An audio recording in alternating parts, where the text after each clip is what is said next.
Welcome to the Global Gaming Network. My name is Chris, and this is Today in Esports with your midweek news update. And boy, do we have a lot to unpack in the scene.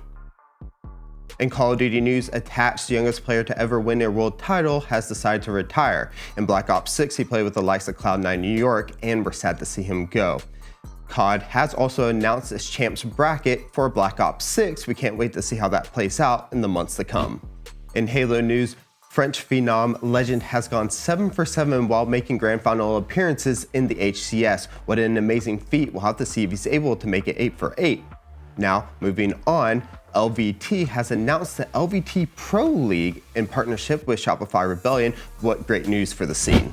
In Valorant news, Valorant has announced its first ever Valorant mobile tournament, which will take place this July in China, co-hosted by OnePlus.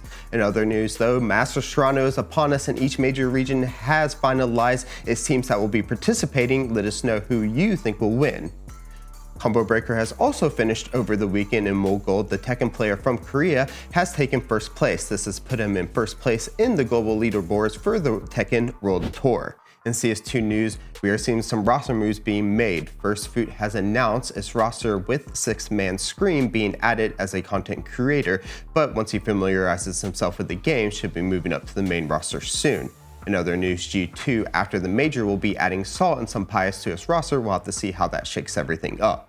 In other news though, Team Falcons has obtained a Red Bull sponsorship, and during the sponsorship it featured F1 driver Max Verstappen. It's cool to see these two mixing. We'll have to see how that plays out.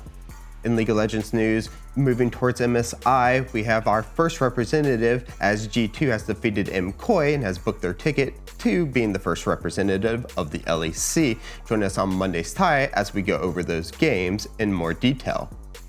In some roster changing news though, as some teams have been eliminated, Team Vitality and Niski have decided to part ways. We do see a replacement as Fleshy should be replacing Niski pending visa approval. In other news though, in North America, we do have Abadage has decided to move and part ways from Team Disguised Toast, but we have no roster information yet on who will be replacing him. Thank you for joining me on today's episode, and make sure that you join us on Friday as we go over what will be happening this weekend in esports.